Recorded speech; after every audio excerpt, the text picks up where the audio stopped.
This right here is a breast fillet or lobe from a Canada goose. And this is like a pretty contentious piece of meat because people are really divided on sort of the edibility or quality of edibility on Canada geese. I think that they can be fantastic and they're readily available. You can hunt them virtually anywhere. There's more now than perhaps at any other time in American history. So it's like you live in the time of the Canada goose. It's probably only gonna get better. So you might as well figure out how to work with them. So what I'm gonna talk about is how to make pastrami with wild goose. And of course you could do it with a mallard, you could do it with a sandhill crane, a swan, really any waterfowl, any like dark-breasted waterfowl. You can even do it with venison, and we talk about that in the MeatEater Fish and Game Cookbook and lay out like how to go about making venison pastrami or moose or elk pastrami on down the line. But right now we're focused on doing it with a piece of Canada goose. And the first thing I want to talk about before getting to the recipe is I want to talk about how wild game, the world of wild game, is an imperfect world, meaning there's just so much variation between one thing and the next. You have Canada geese that weigh 8 pounds, you have Canada geese that weigh 12 pounds. So you're gonna have different size breast fillets. Also, different people have different ways of cleaning stuff.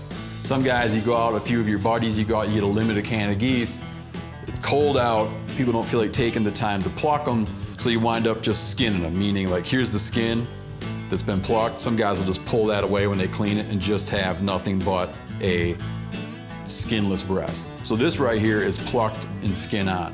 I have a couple other ones that I've already brined that are skin off. So you're gonna see that when you're doing this, the preparation, you can use it interchangeably. So I'm gonna show you how to brine one that's skin on, and then we're gonna jump to the smoking process with some that are skin off.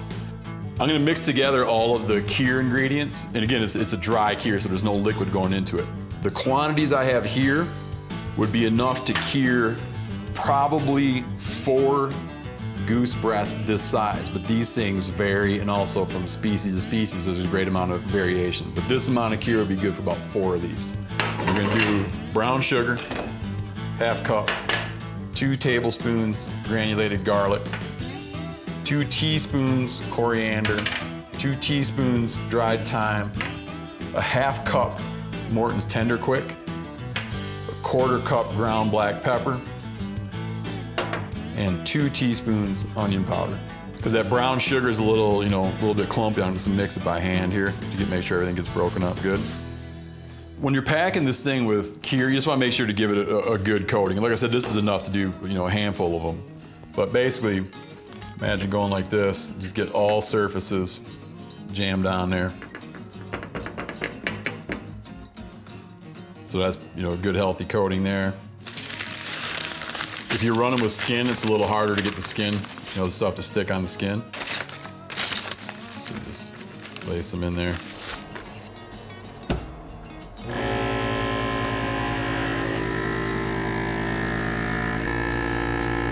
Like I said, you can do this in just a regular resealable plastic bag or bag like that with the kheer. And it's gonna go into a fridge. And you wanna brine it for about 3 days. Water's gonna draw out of there and settle down, so you flip it every day, or every time you go into your fridge, whatever, just make sure to flip this thing a few times. After this thing's been brining for a few days, you can see that it pulls out some moisture, like up here. It's kind of wet, but they've got a nice firm feel to them. And now we're just gonna rinse all that brine off. Just give it a light rinse with water. And after you get all the brine rinsed off, then you want to pat them dry, and then it's time to put the rub on them. See that there? That's definitely got that just nice kheered feel to it, man. This does not feel like raw meat anymore. It's especially firm around the edges, still a little soft in the middle. After you get all that junk rinsed off, you want to make sure to get them dry, but not too dry. You still want to be a little bit tacky. So just pat it with a paper towel. So once these are rinsed off, you want to put them in a bowl of cold water and place it in your fridge for about 45 minutes or so in order to draw some of the salt out. Next thing I'm gonna do is combine all of these rub ingredients into a bowl and just stir it up. So we got 3 tablespoons of black pepper, coarse ground, a ½ teaspoon of onion powder, a ½ teaspoon of smoked paprika, a teaspoon of ground coriander, teaspoon of granulated garlic, and a half teaspoon of dried thyme. And just whisk all that together to combine it.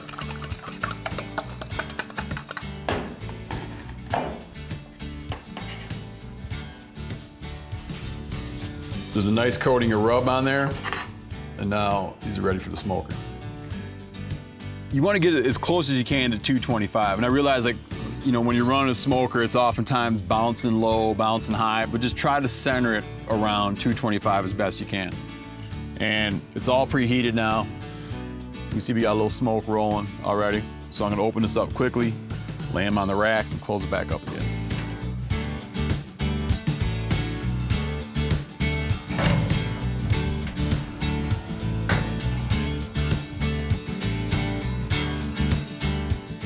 So this has been rolling smoke at 225. There's so much variation, right, from one wild game critter to the next, that you could have a Canada goose breast twice this size. It's gonna take a little bit longer. These ones are pretty small. They've been smoking for 1 hour at 225. I'm gonna put a meat thermometer in there. My guess is they're now at 150, which is when I wanna pull them. Okay, here's the moment when you get to crack into one of these and see what you got. When you cut, what you're hoping for is it's gonna be like a nice kind of mahogany color. Okay, you can see when you slice this, like it still's got some good moisture in it. Right, still nice and shiny, a little bit wet. You got the good mahogany color. The outside's dark. It's pretty perfect. For this recipe and more, get the MeatEater Fish and Game Cookbook, available just about anywhere books are sold.